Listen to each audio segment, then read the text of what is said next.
So Prince recently died, as well as Prince was murdered by Warner Brothers to get control of all his unpublished music, just like Michael Jackson was murdered by Sony to get the Beatles catalog back. Just like Jimi Hendrix was murdered because he's about to go independent, and Tupac was murdered because he's about to go independent, and Sam Cooke was murdered because he was going to finance Malcolm and Martin's civil rights movement once the two of them came together.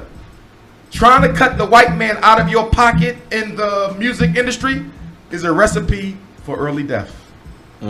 It's a secret society. You cannot get out. You cannot get out. Prince made a mistake when he went back to Warner Brothers. They told him, we're going to give you control of your masters back.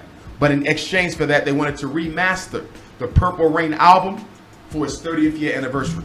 Prince gave him the rights to that. When he did that, he let them back in their life. Prince was going to separate again because they started doing the same old white stuff white people do. They never change. And they had to kill him before he totally separated.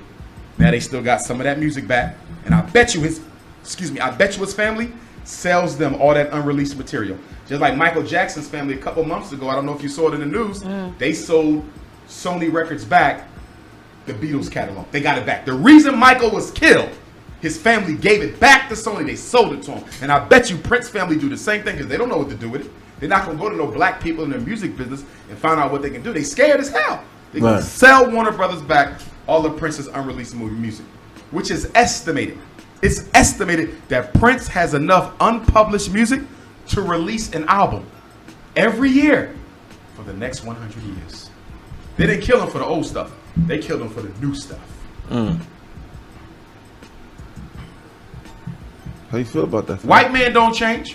White man ain't changed since the first slave show. That white man ain't changed. You keep on changing your opinion of the white man, but he ain't never changed his opinion of yours. The white man today is the same white man of 500 years ago. Go ask Dylan Roof, who walked into that church in Charleston, South Carolina, a day and a half after I left Charleston and murdered 9 Africans, including 6 mothers. And the cops took him to McDonald's or Burger King to get a burger. Job well done. First rule of racism is all white people are racist. Don't you ever forget it. The first rule of racism sound like something my grandmother would say. All white people is racist. It is. It doesn't necessarily mean that they hate black people. Racism ain't about hate. Racism is about power and privilege. A white person is going to work against your best interest because it preserves their best interest. They can like you, love you, have lunch with you, sleep with you, live with you, and disadvantage your ass. Because it ain't personal, baby. This is just business. And black people don't understand the difference between the business of racism and a personal relationship with white folks. White people can love you and still discriminate against you. One is business. The other is personal. That's why we need the Fred Douglass Marcus Garvey Academy. Because you dusty homeschools ain't teaching our kids white supremacy. Dusty homeschool. You got 50 kids. If you don't go sit your ass down. As one of your regrets, you said that you didn't find a wife before you started. Yeah, I wish I had my wife before this came. So what qualities do you look for in women? Like, who's going to be Mrs. Johnson? Who's going to be Miss Papa? Miss Prince of Pan-Africanism? She got to have that shape. I'm just going to say it, but no. I don't care how she look. I don't care how she look. She could be super high yellow. She could be super chocolate. She could be full figured. She could be petite. Her head better be nappy though. I will not marry a processed queen. She must have her own hair. I don't care how large or small you are, how light or dark, but you must have your own hair. She got to be a Pan-Africanist. She got to be unapologetically African.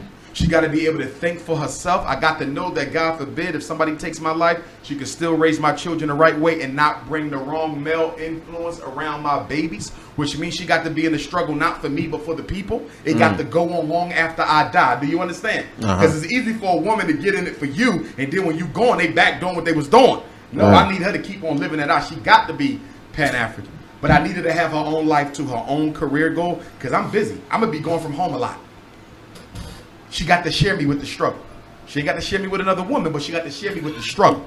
So I got to know that she's not home waiting for me to get there. I got to know she helping out with her own program. She got her own initiative going on, so she's not just thirsting for me when I can't be there for her. You know what I mean? But I'm not, oh, she got to know how to cook. You best know how to cook and cook well. She got to have a sense of humor, and she got to be a good confidant. As a therapist, I can tell you, a lot of women tell their men's business, stuff that don't need to be told. Women talk too damn much. My wife got to know how to keep her damn mouth shut because it's a political risk. You can get me killed talking too damn much. And that's one of the big problems I got dating sisters. They talk too damn much. You go out on one date, they done told the whole world I was out with the prince. That's nobody's business. Good cooking, good confidentiality, good cookies, good comedy, Pan-Africanist. I like them. I love black women. I gotta get married sooner or later. It's just tough because, as I said earlier, I'm lonely. Okay. Tired of being lonely. Do you believe in polygamy? Yes, I believe in polygamy. I even think that I'm going to have 2 wives. Why? Because the workload that I have and the obligation I have to my race, I don't think I'm going to entrust that to just any one woman. Because if she sells out, my whole legacy has been betrayed. I believe in doubling up on everything. Reno. That don't mean they got to both be in America. I might have one queen in America, another one in Africa. One in Africa, another one in Europe. One in Jamaica, another one in Brazil. And you? One in Canada, another one in Australia. I'm Pan-African, baby, so we can spread it out. Stay away from Brazil. You been there already? No, that's another highs A rate. I love Brazil. Stay out of there. I was in Suriname, right next to Brazil. I love it. I love it. Brazil got the largest population of Africans outside of Nigeria. Wow, really? Second in the world. Speaking Portuguese. Portuguese. Ain't that something? How the white man can come into a country and change the tongue of 50 million. 10 white men can change the tongue of 50 million Africans to their tongue. How does that happen? 10 French go into Senegal and change the tongue of 7 million to French. You know what it takes to do that? Whips, guns, bombs, blood, torture. In order to force people to change their tongue to yours, when they've been speaking it for millions of years, and they outnumber you, you can imagine the type of brutality. Imagine me walking in and tell both of y'all not going to speak English no more. Y'all going to speak something y'all don't even know. How am I going to teach that to y'all like that? And you a self-respecting person of your own culture. I got to break your spirit. You don't take another man's tongue unless he breaks your spirit. Well, you know, since the beginning of slavery, they've been breaking us since the beginning of slavery. And that's why I hate public school for black boys. The reason I hate public school for black boys is because the #1 responsibility of the white teacher is to break your son's will, to take his manhood. The white teacher's job is to teach the black boy that I am in charge, and there's nothing you can do about it. She is a will breaker. The public school curriculum is like the slave whip, beating your son's back in. We got to get our kids out of here. Should no boy have his back broken by a white woman? It's not right. Sisters either. I want the girls out. Because after we do the boys' school, we got to do the girls' school. Anna Douglas and Amy Garvey Academy. And all the girls got to be nappy. You can come teach.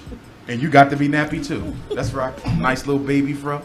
That's right. Everybody, if you want to work at the school, send me your resume. fdmgresumes@gmail.com. fdmgresumes@gmail.com. Ladies, you got to be natural when you work. You ain't got to be natural now because we're about 2 years away. So you can get your new growth back. Get your new growth back, sister. But you better be natural when you show up for the first day of work. We are a nappy by nature institution. Oh, well. I guess I could get a and job there. I'm going to Jamaica because I know New York City got a lot of Jamaicans. My Jamaican brothers and sisters, I will be one of the keynote speakers for the Marcus Garvey celebration in Ocho Rios on my birthday, August the 21st, 2016. Ocho Rios, the Prince of Pan-Africanism, is returning to Jamaica. Just do me a favor. Don't feed me no ackee and saltfish. Because when I ate some of that, I was the keynote speaker in Jamaica for National Heroes Month 2011. I ate some ackee, right? I'm on the stage giving my speech at the University of Jamaica, Kingston. I turned into Bart Simpson. My eyes swelled up. I'm allergic to ackee. Never been allergic to nothing in my life till I get to Jamaica and eat ackee. I turned into a damn seal. Wow. My tongue was hanging out my mouth. My eyes was popped out. I had to spend 2 nights in a Jamaican hospital. And those nurses was fine. The nurses was fine. They took care of me. They said, who are you? I said, I'm a prince of Pan-Africa. They brought me food and cakes, and I didn't want to leave. But I had to go speak in Los Angeles. I was going to stay a whole nother day. Shout out to the hospital at the University of Jamaica, Kingston, for saving my life. That's real rap. And there was a young black doctor who looked out for me, because in Jamaica, like in many of the Caribbean islands, they got them East Indians down there. And they racist as hell. And the East Indian triage doctor told me to sit in the corner. Mind you, I can't breathe. Right. I could have died in that damn corner. He didn't care. If that doctor didn't come around that corner and get me, black doctor saved my life in Jamaica. They was gonna have to bury me next to Marcus Garvey, which wouldn't have been a bad thing. We might as well be side by side, because we the most hated. and we celebrating the centennial of Marcus Garvey's arrival in Jamaica. Excuse me, United States. He arrived in the United States in 1916. So this is 2016. I'm the new Marcus Garvey. Holla. I got to finish what Mosiah started. I'm gonna finish. Oh yes. Black Star Line repatriation is coming, baby. Okay. Where do you see yourself in 5 years? Principal of my school. That's why y'all better go to my lectures now, because once my school open, the lectures is over with. I love speaking. Y'all know it's my heart. But when my school come, I got to educate them kids. I'm not going to be no traveling principal. You got to be on site to make sure your teachers is learning. You understand? That's make right. sure your teachers is teaching and the students is learning. So you really, in the last 2 years of the career of the greatest public speaker of the 21st century, this is going to be it. This is it. And that's a quote.